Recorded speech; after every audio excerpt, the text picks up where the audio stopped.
पिंपरी चिंचवड शहराच्या काही भागात पावसाचं आगमन झालंय। शहरात पावसाच्या हलक्या सरी कोसळल्या, मात्र शहरवासीय जोराच्या पावसाच्या प्रतीक्षेत आहेत। मान्सून पूर्णपणे दाखल होईल आणि पिण्याच्या पाण्याचं संकट दूर होईल अशी अपेक्षा पिंपरी चिंचवडकर व्यक्त करतात। नंदुरबारच्या सातपुडा परिसरात दमदार पावसानं हजेरी लावली आहे। धडगाव परिसरात मुसळधार पावसानं हजेरी लावली आहे। अचानक आलेल्या पावसामुळे बाजारासाठी आलेल्या नागरिकांची धावपळ उडाली आहे। अनेक दिवसांच्या प्रतीक्षेनंतर काल पहिल्यांदाच सातपुड्यात पाऊस बरसलाय। ऊन आणि उकाड्यानं हैराण झालेल्या नागरिकांना या पावसामुळे मोठा दिलासा मिळालाय।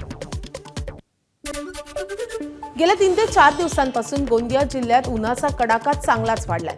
तापमान 42 अंशांवर पोहोचलं होतं। अशातच काल सायंकाळी गोंदिया जिल्ह्यात मुसळधार पावसानं हजेरी लावली आहे। जोरदार बरसलेल्या या पावसामुळे गोंदिया जिल्ह्यातील खरीप हंगामातील धान पिकाच्या पेरणीला आता वेग येईल। तिकडे रत्नागिरी जिल्ह्यावर पाणी टंचाईचं मोठं सावट आहे। जिल्ह्यातील सर्वात मोठे लोटे एमआयडीसी बंद होण्याच्या उंबरठ्यावर आहे। कोयना धरणातील पाणीसाठा घटल्यानं वीज निर्मिती ठप्प झाली आहे। चिपळूण, लोटे आणि खेड एमआयडीसीला पाणी पुरवठा खंडित झाला आहे। पुढील 48 तासात उद्योग बंद पडण्याची भीती उद्योजकांनी व्यक्त केली आहे। उत्पादन प्रक्रिया थांबल्यानं उद्योजकांमध्ये चिंतेचं वातावरण आहे। जिल्हाधिकारी मनोज जिंदल यांच्यासोबत तातडीची बैठक घेण्यात आली आहे। एमआयडीसीतील परिसरातील 48 गावांवरही पाणी टंचाईचं संकट गडद झालंय। 45 नळपाणी योजना धोक्यात आल्या असून प्रशासन पर्यायी उपाय शोधतंय। यवतमाळ जिल्ह्यात पाण्याच्या प्रश्नावरून पारधी समाजानं जिल्हाधिकारी कार्यालयावर मोर्चा काढलाय। गेल्या काही वर्षात पाण्याअभावी झालेल्या मृत्यूंच्या घटनांनंतरही आश्वासनं पूर्ण न झाल्याचा आरोप ग्रामस्थांनी केला।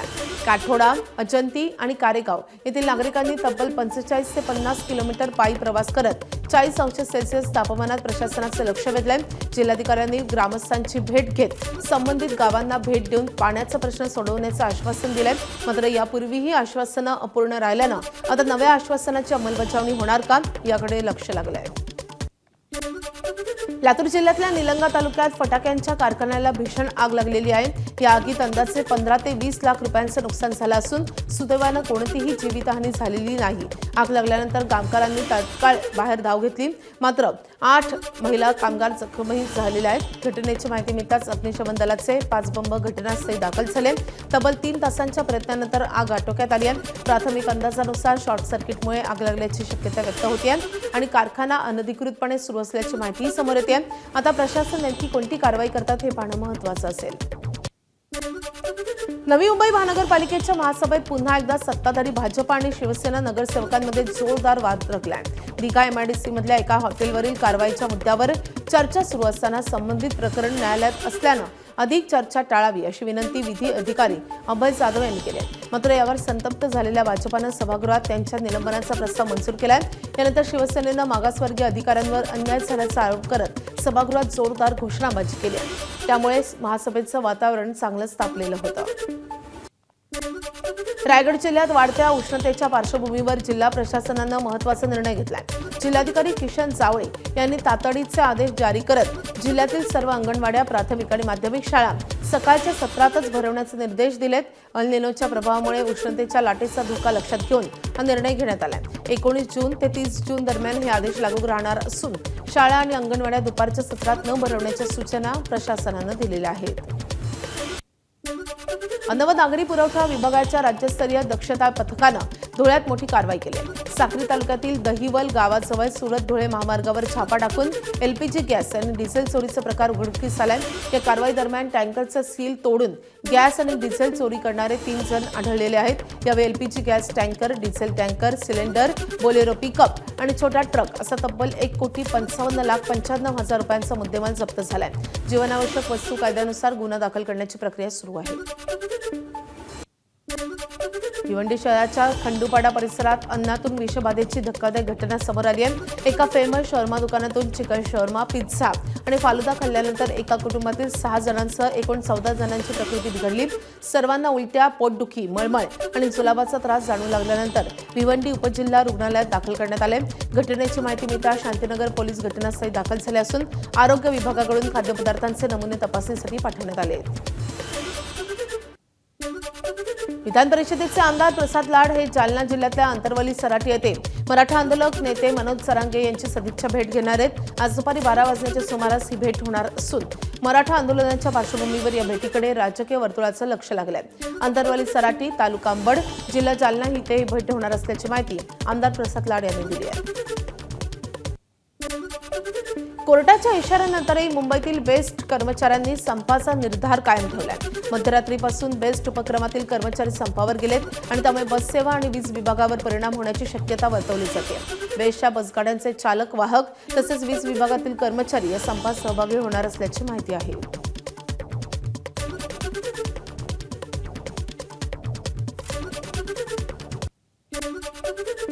मुंबईच्या गोरेगाव नेस्को सेंटरमध्ये आज शिवसेनेचा 60वा वर्धापन दिन साजरा होतोय आणि त्यासाठी जोरदार तयारी सुरू झाली आहे। स्टेज उभारणीचं कामही जवळपास पूर्ण झालंय।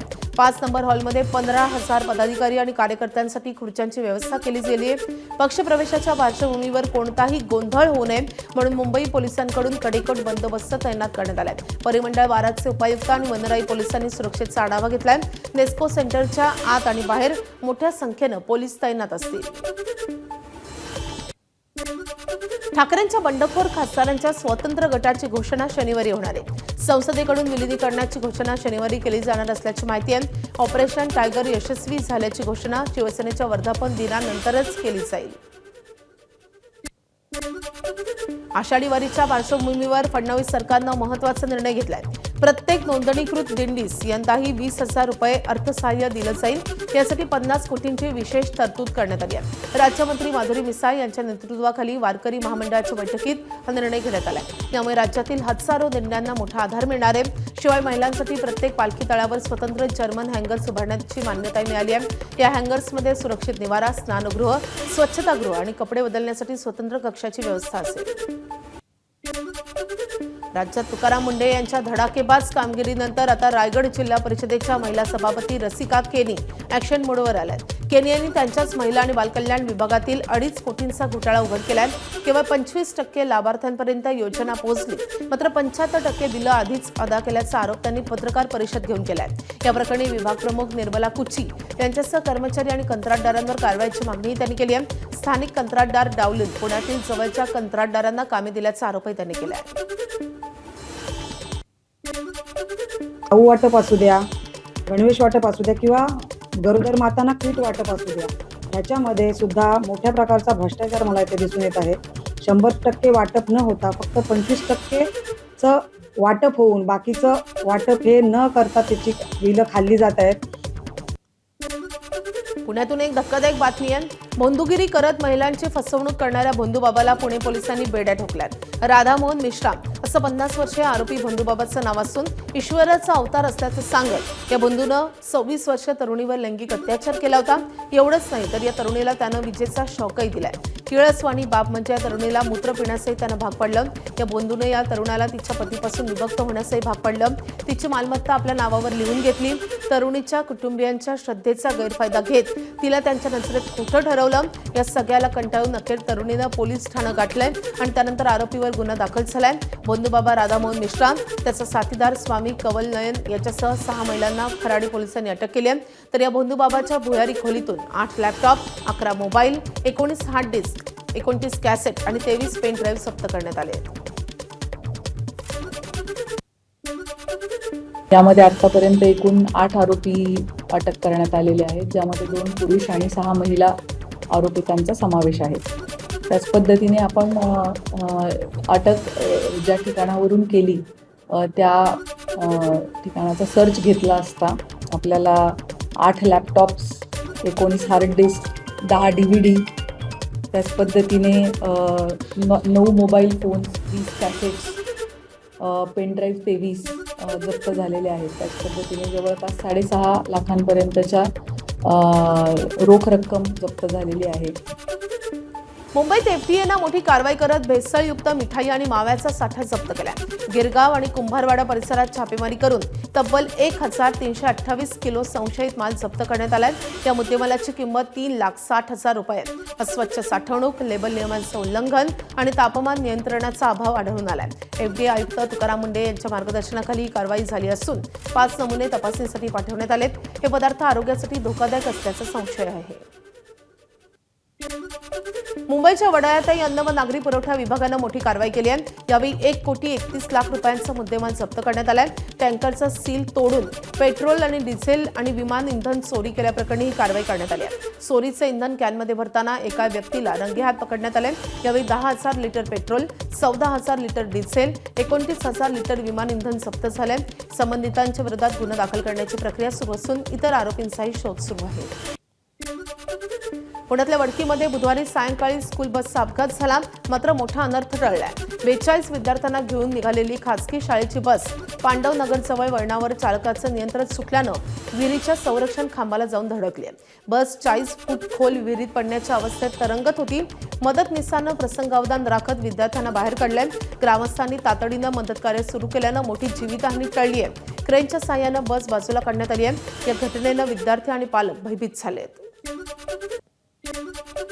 वाशिमच्या वाघी खुर्द परिसरात सिलेंडरचा स्फोट होऊन मोठी दुर्घटना घडली आहे। मुस्लिम वस्तीतील एका घराला अचानक आग लागली आणि गॅस सिलेंडरचा स्फोट झालाय। या स्फोटात शेजारची 3 घरं जळून खाक झाली आहेत। शेख फिरोज आणि शेख मेहबूब यांच्यासह 3 घरातील संसारोपयोगी साहित्यही राख झाले। एकाच कुटुंबातील 5 जण जखमी झाले असून त्यातील दोघांची प्रकृती गंभीर आहे। शिरपूर पोलीस आणि मालेगाव अग्निशमन दलानं आग आटोक्यात आणली आहे, मात्र तोपर्यंत मोठं नुकसान झालं होतं। गोंदियाच्या मोरगाव अर्जुनी तालुक्यातल्या पिंपळगाव खांबी इथे बिबट्याचा वावर पाहायला मिळाला। मानवी वस्तीत बिबट्या शिरल्यानं नागरिकांमध्ये भीतीचं वातावरण पाहायला मिळालं। पहाटे शाळेच्या आवारात बिबट दिसताच नागरिकांनी आरडाओरडा सुरू केला। यानंतर बिबट लांचेवार यांच्या घरात शिरला। कुटुंबानं दरवाजे बंद करून बाहेर धाव घेतली आहे। वन विभागानं जाळं लावून 3 तासांच्या प्रयत्नानंतर या बिबट्याला जेरबंद केलंय। बिबट्याच्या वावरामुळे गावात काही काळ तणावाचं वातावरण होतं। झारखंड राज्यसभा निवडणुकीत मोठा राजकीय धक्का बसलाय। विधानसभेत बहुमत असतानाही महागठबंधनचे काँग्रेसचे उमेदवार प्रणव झा यांचा पराभव झाला। या निकालामुळे झारखंडच्या राजकीय वर्तुळात चर्चांना उधाण आलं असून क्रॉस वोटिंगची शक्यताही व्यक्त होते। राज्यसभा निवडणुकीतील या निकालानं सत्ताधारी आघाडीसमोर नवे राजकीय समीकरण निर्माण झाले। तमिळनाडूच्या निलगिरी जिल्ह्यातल्या उटी शहरात काल मुसळधार पावसानं हजेरी लावली आहे। जोरदार पावसामुळे शहरातील अनेक भागांमध्ये जलभरावाची परिस्थिती निर्माण झाली असून नागरिकांना मोठ्या अडचणींचा सामना करावा लागतो। रस्त्यांवर पाणी साचल्यानं वाहतुकीवरही परिणाम झालाय। अचानक आलेल्या पावसामुळे स्थानिक प्रशासनाकडून परिस्थितीवर लक्ष ठेवण्यात येत आहे। नीट परीक्षेच्या पार्श्वभूमीवर टेलिग्राम ॲपवर तात्पुरती बंदी घालण्याच्या केंद्र सरकारच्या निर्णयाच्या विरोधात दाखल करण्यात आलेल्या याचिकेवर दिल्ली हायकोर्ट आज निकाल देणार आहे। टेलिग्राम प्लॅटफॉर्मनं केंद्राच्या या निर्णयाला आव्हान दिलंय।